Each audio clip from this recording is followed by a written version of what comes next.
Welcome back to Weird World Variety. Are you Listening with... Oh, my gosh.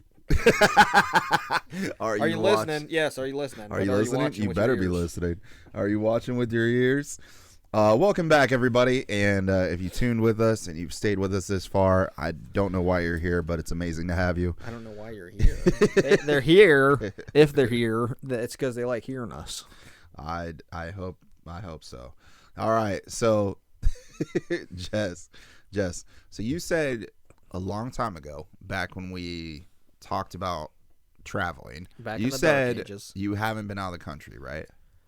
Correct. If you could choose, there's no need to make fun. If you could choose, where would you go in the world? I already said that. I'm pretty sure. What'd you say? Australia. Yeah. That's one of them. That's like my first choice. That's your first choice? What about your second? Do you have a second and third? Japan. Second choice. Okay, we're both nerds. That's awesome. Third choice? I am the biggest nerd ever. A third choice? I'm putting you on the spot. Yeah, here. you I'm are. Putting you on the spot. Third. We sticking at third? Third. Anywhere you would like to go. Crap. You would like to go to crap? No. There's so many places though. There are a lot of places in the world. It's so hard, dude. Is there something on your bucket list you haven't done that you would like to do? Maybe that would bring up a third country. I'm struggling here because there's so many other places. I don't know. What about Egypt? New Zealand. I'm just going to say New Zealand because the Lord of the Rings. Australia and New Zealand. Okay. All right. Well, I mean, they're two completely different places still. Well, my number one place is New Zealand. That's your number We one. are going to talk about that. My number two place is Japan. I would love to visit Japan. Hey, we're both number two at Japan. Yep. That's and my number three place, I would have to say Australia's not on your top three? The Maldives. The Maldives. Yeah. Okay. It's those string of islands that are out by Dubai, those big strings of islands that have those huts that you can sleep on the water. Can I change my third? Yeah, what's your third? Caribbean. Anywhere in the Caribbean. The Caribbean. Yeah, dude. I've always wanted to see the Maldives. I've always wanted to go to what's the other place? Just gonna substitute. Now I can't even think about I can't even name the name of the islands, but there's so many resorts and places that I've never seen that I would love to see. But yes, one of the places that I would love to go to is New Zealand, which brings us to our first topic.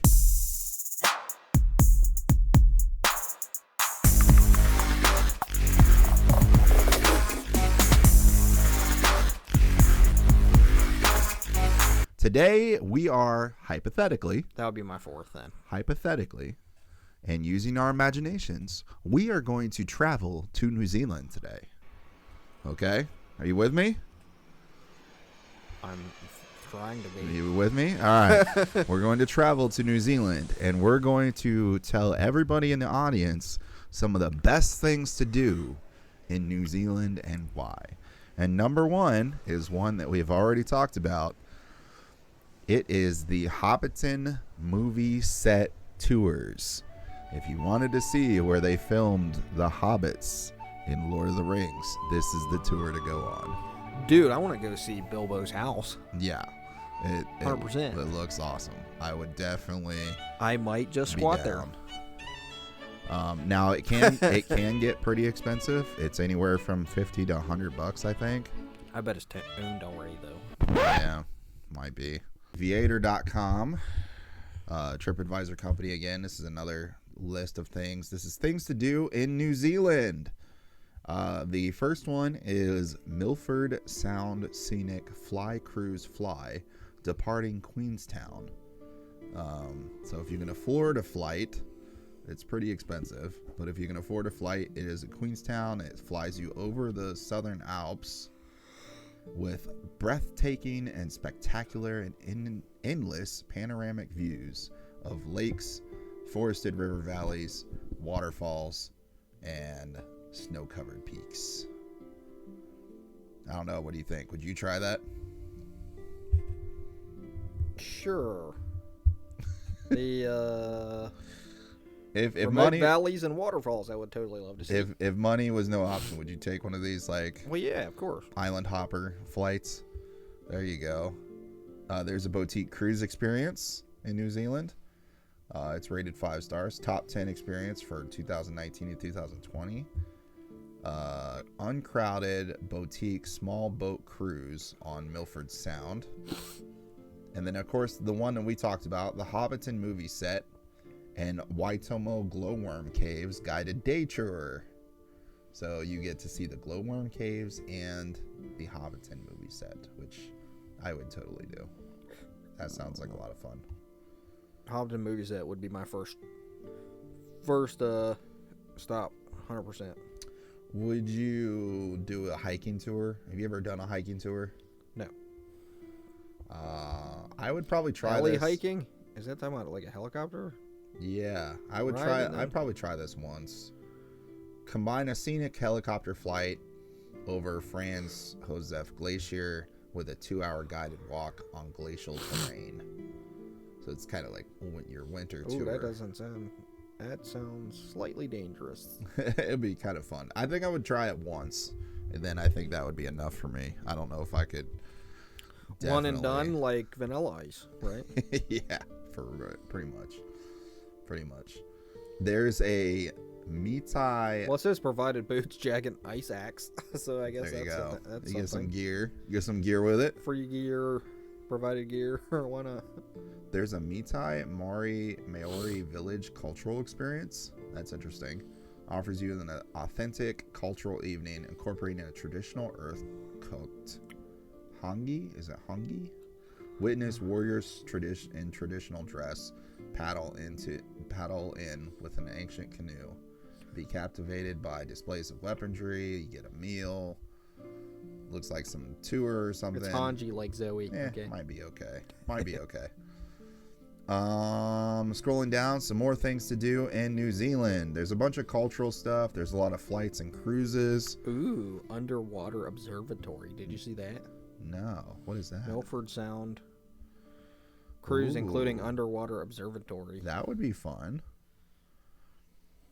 Discover the natural beauty and wildlife of the Milford Sound on a cruise that includes admission to the Milford Sound Underwater Observatory. Choose from several options for your cruise depending on the amount of time you have available and the level of detail you desire. Get close to towering rock walls and waterfalls and see the aquatic world through the windows of the observatory. Well, this involves a boat tour too, and I see people that are like seeing dolphins on the boat tour. Yeah. That's pretty cool. I'm looking at pictures now. I want to see some dolphins again. Oh, it's like a building built into the sides of the cliff, and then you go downstairs, and it's built on the like cliff next to the coral reef, so Yeah, you can that is see so all awesome. the fish. Okay, that would be fun. That I sounds would awesome, definitely dude. try that. That would be fun, and it looks peaceful. It looks like a wonderful, peaceful time. It looks awesome, relaxing. Not a lot of work involved. Pretty cool. I do like that one. Not a lot of work involved. Not a lot of work involved, man. When you want to go on these vacations, you want to Well, yeah, relax. no, you don't wanna work on You wanna vacation, that's for relax, sure. man. You want to relax. I wouldn't want to work on vacation. Exactly. There is a Transalpine train, Arthur's Pass and Castle day trip. That's pretty cool. Let me read more about that. It is likely to sell out. Apparently, the train trip is popular. You get a tour through nature. Oh my gosh, there's all kinds of really cool pictures. Looks like, what else do you get with it? Let me read this. Which one? Transalpine train. See Okay, many. Arthur's Pass and Castle Hill Day. See Canterbury Plains, the Southern Alps, Lake Pearson, and get a chance to walk in Arthur's Pass National Park. See the natural landscapes, journey through Arthur's Pass, hotel pickup and drop off included. That sounds kind of Good fun. transport planning. That's nice. Doesn't say there's any. You get like bottled water. No food involved. Maybe bring your own food. Might wanna do that. I don't know. It's pretty expensive, but it definitely sounds fun. The Next thing that I would be interested in is the Shot Over River Extreme Jet Boat Ride in Queenstown, New Zealand. These guys get crazy. You ever seen these jet boat rides? Oh, yeah. They get like That's all within right now. inches of the rocks and stuff. Oh my gosh, yeah, this would be fun. Take a jet boat ride on the Shotover River. If Earn you- an extreme ride and make a use of transport from Queenstown. If you click on the pictures, it'll show exactly how close these guys get to the rocks. It's pretty crazy. Oh. Yeah. It's like, are we going to crash? And they drift. Like, these guys are like drift drivers. Either like the car racing drivers, Yeah. but these guys are boat drivers. Boat drifting. That would be fun. I would definitely try that. Would you try that? Oh, man. Yeah, I suppose. You ever been on a boat? Yeah. When was the last time you were on a boat? It's been over 10 years, though. Been over 10 years. He's like, my memory was a little bit foggy from the last time I was on a boat. There's quite a few awesome stuff to like try. There's a dinner at Walter Peak High Country Farm. There's cruises. I don't know about you, but I cannot wait to visit New Zealand. I would definitely love this stuff. All of it looks pretty relaxing. Involves like boat cruises and tour watches and nature walks. And Would you get a boat or fly there? well, I would fly to New Zealand, and then from there you can do your boat tours and stuff like that once you get there. I think that would be the best way to do it. I'm seeing a lot of flights, seeing a lot of boat tours, a lot of dinners. That would be fun though. I mean, for a week or a weekend, I would definitely travel here. I don't know about you, but I would definitely try Yeah. I said I would. it. I don't know about you, but yeah. Oh man, that would be fun. Speaking of which, trying fun things, we are going to get into our next section, and you were the one that wanted to petition for more spookiness. So in the next section, we are going to get into some spookiness. You ready? Oh, yeah. Let's do it.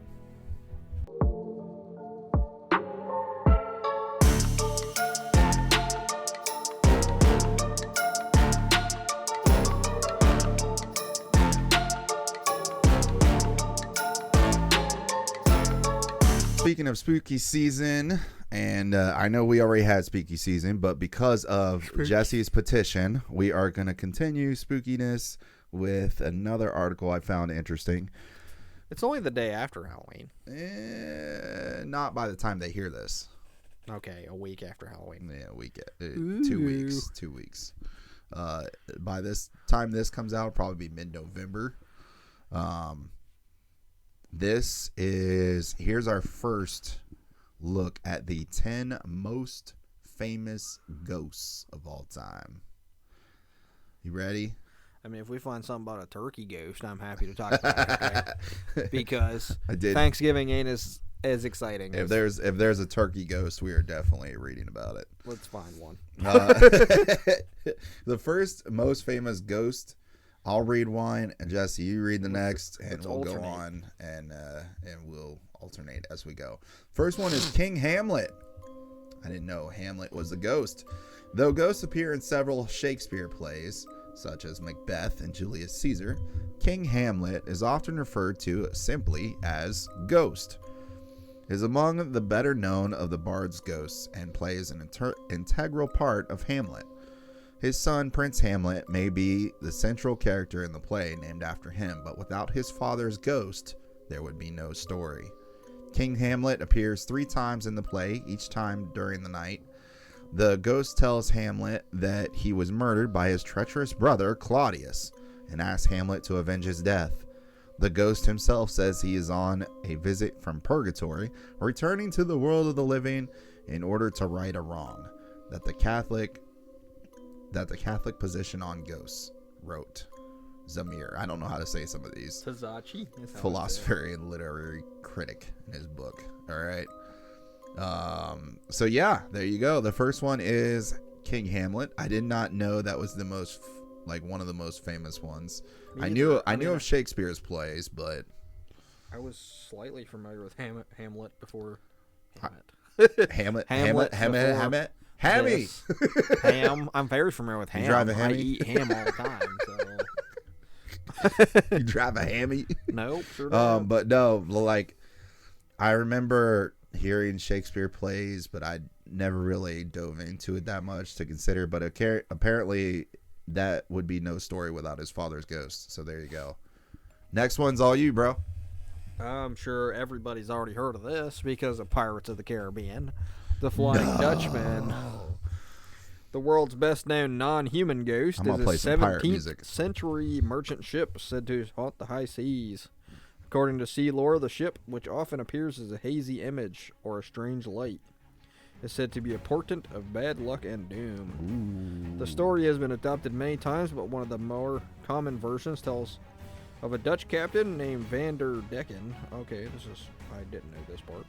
Refusing to take safe harbor during a storm while traversing the Cape of Good Hope, despite pleas from the crew and passengers. Not listening. What? He's not listening. Who?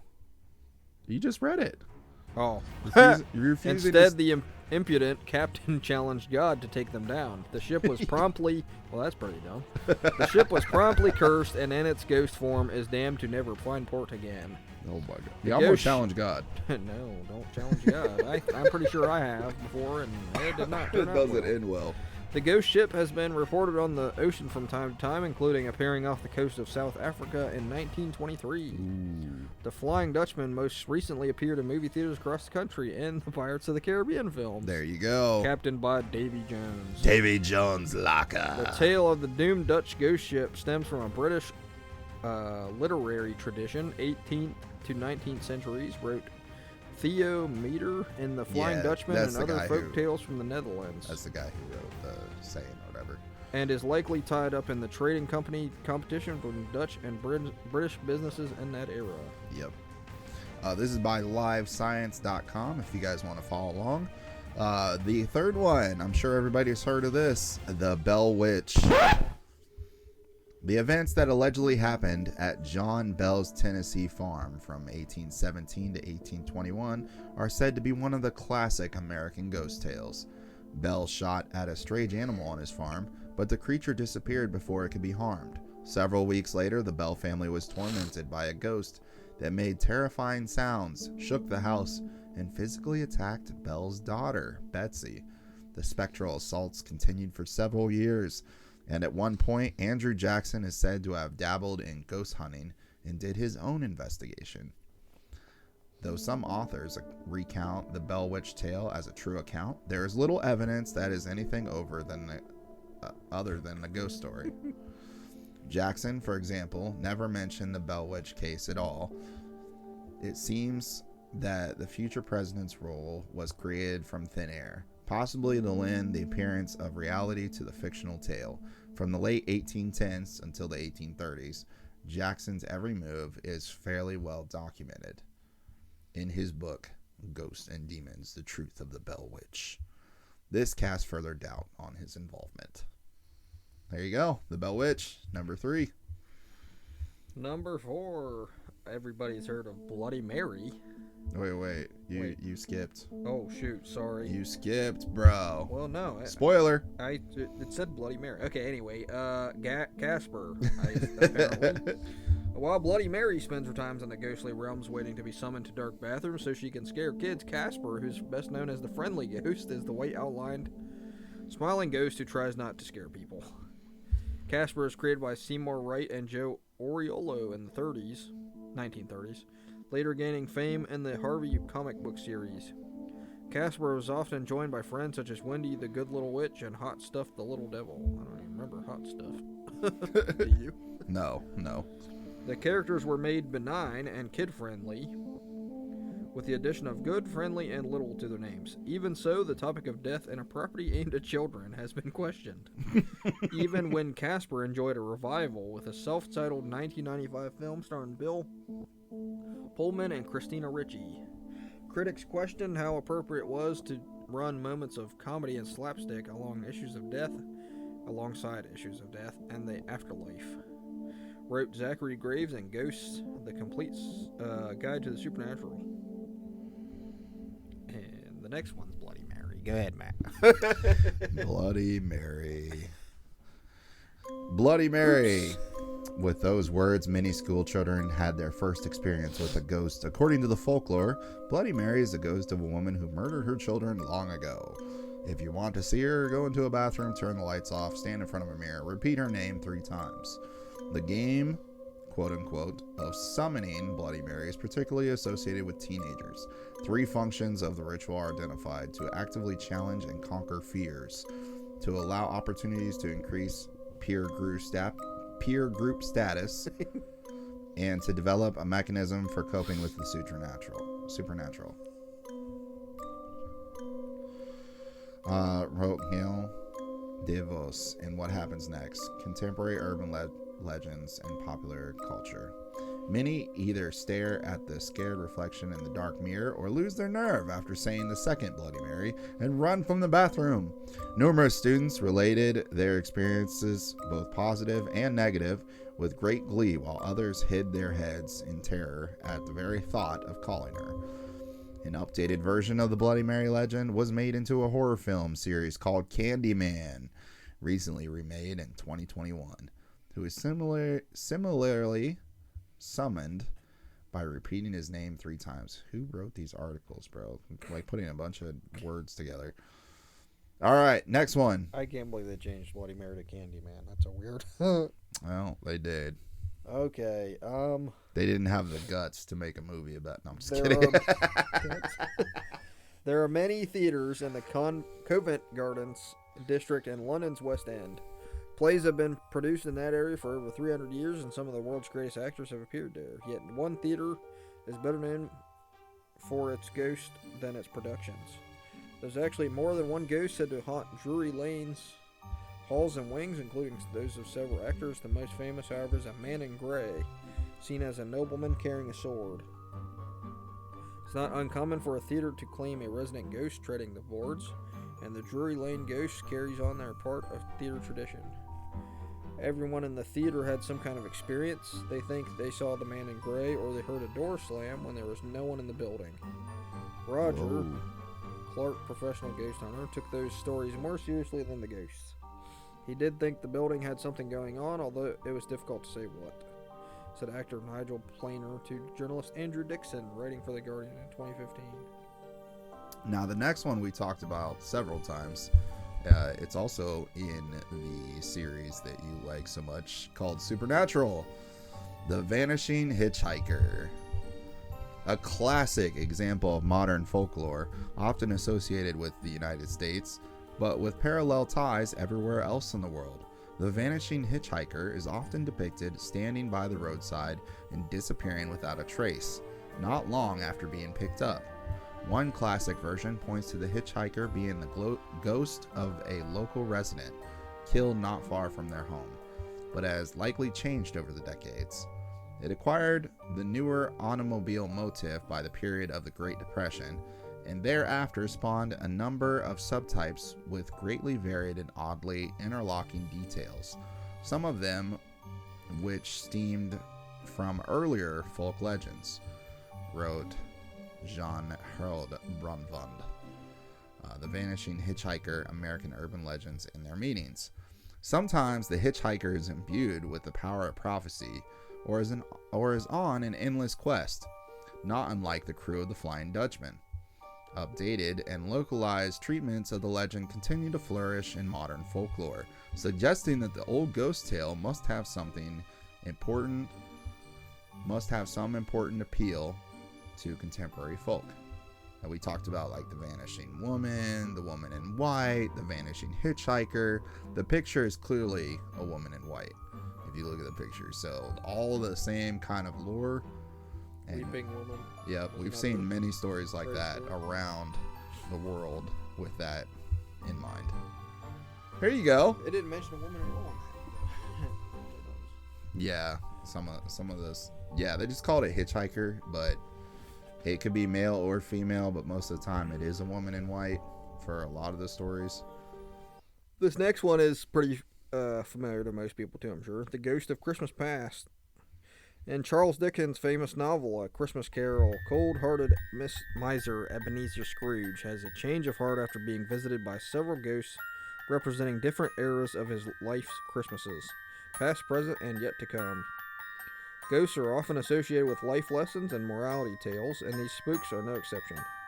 The ghost of Christmas past sets Scrooge out on the road to rehabilitation by showing him visions of his past Christmases. Dickens is credited with helping to establish the concept of a Christmas spirit and may have been drawing on his own past and feelings about children and Christmas for this character. Dickens had warm memories of his own childhood Christmases, and now the father of a young family made the annual event a merry holiday. Feasting, games, and domestic dramas were the order of the 12 Days of Christmas in the 1840s Dickens household, wrote John Sutherland, professor of modern English literature at University College London for the British Library in 2014. One thing I love about the Charles Dickens series is I love the version, the Muppet Christmas Carol. That's one of my favorite Christmas movies of all time. I'm not sure I've seen that. It's hilarious. If you haven't seen it, you gotta check it out. I'm super behind on Muppets too. It's a funny movie, man. You gotta check it out. The Murdered Peddler. One day in the early 1840s in Hydesville, New York, a young peddler arrived at the home of a Mr. and Mrs. Bell. Why is it always Bell? Oh, look at Bell again. To sell his housewares. He was invited to the home of the Bells' housekeeper, in fact, stayed for some days. The maid was shortly dismissed from service, but hired abruptly again a week later. The peddler was gone, but many of his items were now in use in the Bells' kitchen. The maid thought little of it until she began experiencing strange ghostly phenomenon, only to find out from the peddler's ghost that he had in fact been murdered in her absence. At least that was the story told by two sisters, named Maggie and Katie Fox, who claimed to communicate with the ghost. Years later, the sisters admitted that it was all a hoax.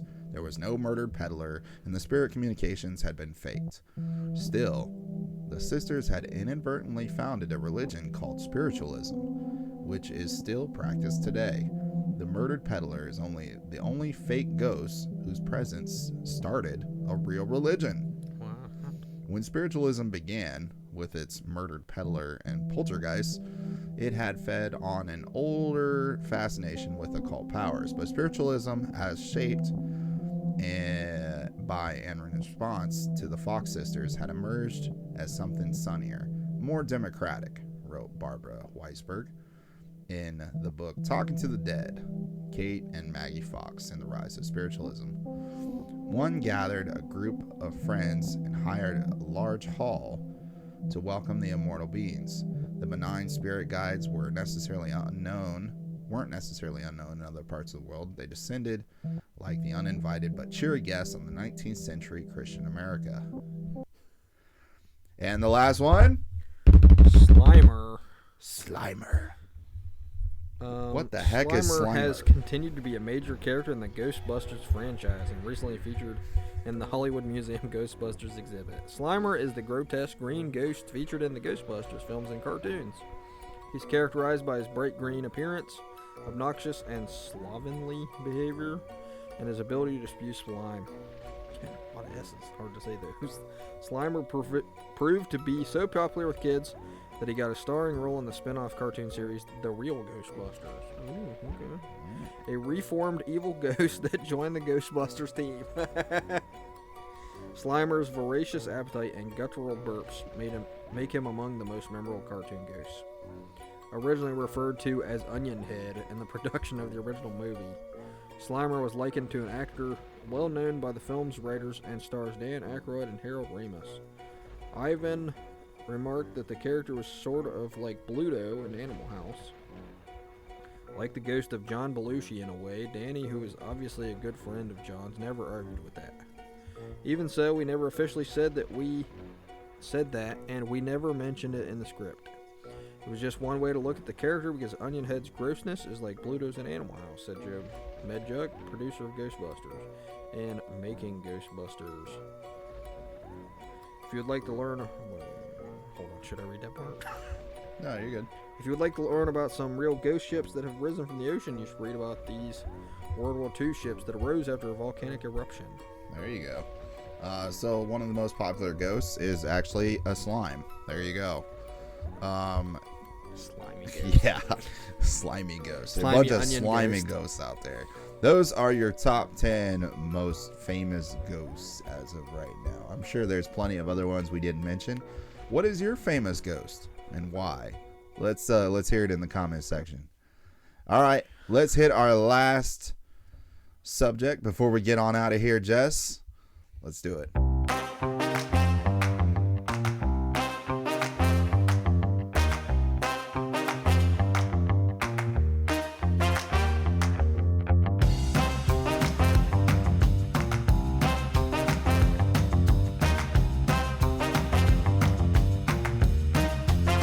All right, we're not going to get through all of these, but I thought I would have some fun. This is November. We do have Thanksgiving coming up, and we have some funny stories for you. So what better way to kick off November than some funny Thanksgiving stories? These are stories by BuzzFeed.com, if you want to follow along. Thanksgiving stories that are hilarious. So starting off with one of them, my dad bought a Ron Popeil set it and forget it rotisserie oven one year just so he could make it our Thanksgiving turkey that way. He got so excited and invited the whole family over, of course, but in his excitement he forgot the weight limit of what can be cooked in one of those things, and he set the entire bird on fire. To make things worse, the only restaurant, quote unquote, in town that wasn't closed was a 7-Eleven. That was the year my entire extended family had lukewarm hot dogs and microwave burritos for Thanksgiving. I mean, I've had like deli turkey sandwiches before, so it's not that crazy. Can you imagine if you were going to cook this nice turkey and you set the bird on fire and the only thing open is a 7-Eleven? I could totally do that. Read number 3, bro. Alright. During a childhood Thanksgiving, my mom's candles got the kitchen's curtain and some decorative greenery on fire. My sister, my cousins, and I were at the kids' table in the kitchen, while the adults were in the dining room. So no one of significance noticed anything except me. Before we started eating, my mom threatened us with pain of death if we annoyed the adults during dinner. So when the fire got out of hand, I quietly walked to the dining room and stood silently for a minute or two until someone noticed me. Only then did I politely say, "Sorry, but the kitchen's on fire." My mom still gives me grief about my prioritizing politeness ever since. Number 4, my grandpa and grandma got divorced, and grandpa eventually remarried. One Thanksgiving during the what are you most thankful for portion of dinner, my not so well grandpa stood up and declared that he regretted letting my grandma divorce him, and that it was the biggest mistake of his life, right in front of his new wife. Wow. What happened next? What did his outburst of drama culminate with? Nothing. He sat back down, his old wife chuckled nervously, and we continued with the speeches. Basically, we all tried to act like it didn't happen. That's messed up. It's messed up. Oh, man. Let's go down to... I don't think we should read number 5. Yeah, let's go down Let's to if they want. number 6.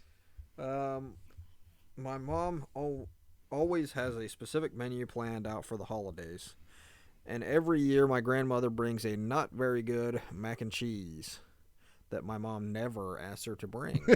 The mac and cheese nobody wanted. One year my grandmother brought her mac and cheese per usual, but my mom refused to bake it or even serve it. She kept saying, "We already have a cheesy carb," and tried to say we didn't have enough oven space, even though we had an entire second oven that wasn't being used. It was super awkward. My grandmother never even mentioned a dish's absence at the meal. Oh, man. The mac and cheese that nobody wants. I've had some crappy mac and cheese, man, like rubbery. Have you ever noticed that before? Like, you never had any horrible mac and cheese? I can understand that. Yeah, maybe some of the cheaper ones. The worst like you remember the stuff we used to get served in school? I think trying to use American cheese for mac and cheese is kind of dumb.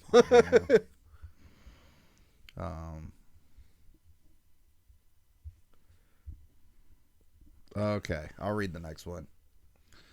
We refer to this as the Thanksgiving from hell. I was sleeping on the floor. House was full of relatives, you know, and I woke up to my aunt screaming bloody murder from the bathroom. She was taking a shower, and the plumbing backed up through the tub. It was quite literally crappy water. We had to shut the water off and finish the cooking at several different neighbors' houses. To make matters worse, we couldn't reach a plumber until the following Monday. My uncle was staying at a hotel and wouldn't let a single one of us use his room to use the bathroom or to shower. We had to take carloads of family members to the literal gas stations to use the bathroom. So I went back to college, all gross from days of no showering. Turns out the plumbing issue was a citywide problem, and they had to evacuate the entire street in front of our house. So the whole ordeal was expensive, messy, and left such a scar on my family that none of my relatives had been invited back since. We have a small immediate family, only Thanksgiving now. So that's much better. Oh my god. 9 sounds pretty good. All right, what you got? Back when I was a kid, I thought it would be a funny prank to put a rubber chicken in the oven on Thanksgiving. Oh no. My mom would laugh and laugh. Ho, ho, ho, there's a rubber chicken in the oven. What a gag. 13-year-old me didn't realize that normal adults usually preheat the oven before putting the turkey in. Oh, not good. Not good. Don't put rubber chickens in your oven. I mean, or do if it's funny. No, I mean, I guess, but it's pretty it would be like burnt horrible. rubber, right? It would definitely smell horrible. Oh, it'd be awful. Oh, I can't even imagine. Oh, shoot. All right. So let's see. No, this 10 seems clean for the most This was back in the 80s, aka no Google. We finished our Thanksgiving dinner and everyone was cleaning up. Somehow a button broke off the dishwasher. So my grandfather grabbed some super glue to fix it. He ended up gluing his hand to the door of the dishwasher. The adults tried to free him, but to no avail. So my father had to quite literally dismantle the dishwasher door with his father's hand super glued to the front of it. He carried the door with my grandfather attached to the back of our station wagon and brought the conjoined duo to our local emergency room. They waited for several hours to be set free by a nurse who happened to have nail polish remover in her locker. That's just sad. He got glued to the front, bro. Oh my gosh. Oh man. Like, seriously? Got glued to the front of a flipping... Can you imagine? Yeah. I kind of want to do it to somebody now. No. Staying away from you, bro. No. Do not accompany me to the kitchen. Staying away from you. How about... Number 11 is normal. Okay. About 2 years ago, we had my mom's brother and his family over for Thanksgiving. I love them. So sweet and so funny. But they were very secretive within their own family and never ever shared personal details with each other. We do this thing like many families do where we go around the dinner table to say what we're thankful for, which is completely normal. After a few too many glasses of wine, my uncle decided to share how grateful he was for the nurses in the hospital that took care of my aunt when she had a heart attack a few weeks before Thanksgiving. But none of my cousins knew she had a heart attack or that she was even taking medication for it. They literally did not know their own mother had a heart attack because they don't share information like that. Wow. How secretive is your family? I mean, I can't... How do you not notice? I don't know. Maybe they just never told them? Like, how, though? They'd have to keep the whole thing under wraps. I've had a heart attack load before, so, I mean... Did you just, like, go out the door holding your heart? Hey, we'll be back. We're running to the store. Yeah, how... That does beg a question, like, how did she get away with that? Like, how'd she go unnoticed? That's for sure, like... Number 12 is interesting. Somebody remembers one Thanksgiving when everyone in their family was crazy drunk and fighting. I literally escaped through the bedroom window and drove away with an entire pumpkin pie. Happy ending. Happy ending. There you go. Run away with the pie, man. When in doubt, take the pie. When in doubt, take the pie. Take the pie. Oh my gosh. Well, I don't want to deal with this. So I'm just gonna take this. There's pie. too many. Yep. There's too many good stories. If you guys want to read some more of the funny stories, there's some of the examples on there. That's pretty hilarious. Whether it's burning your house down or getting your hand glued to an oven door or dishwasher door. It's a dishwasher door, wasn't it? I forget. Well, whatever you do, be safe this Thanksgiving. Use your brain. No, it was dishwasher. It is dishwasher. Yep. Use your brain and be safe this Thanksgiving. And also treat your family nicely and try not to hold secrets. Or you could hold secrets and it might be a funny story later. I don't know. I mean, secrets are secret for a reason, bruh. Yeah, but everything in the family being secret? That's a little much. That's a little much. They didn't even know their own mom went to the hospital, bro. Well, how do you not I know? can understand why, I suppose. I don't know. That's a little much. All right. Well, we got more weirdness coming to you next time. We're out of time for today. So from the WWV, stay weird. Stay weird, everybody. Thank you for everybody that's tuned in. And if you guys got a story, remember to email us or contact us on Facebook. That way we know what's going on and we would like to have you on the show. So please let us know. And yeah, from the WWV, stay weird and watch with your ears. All right. Later, guys.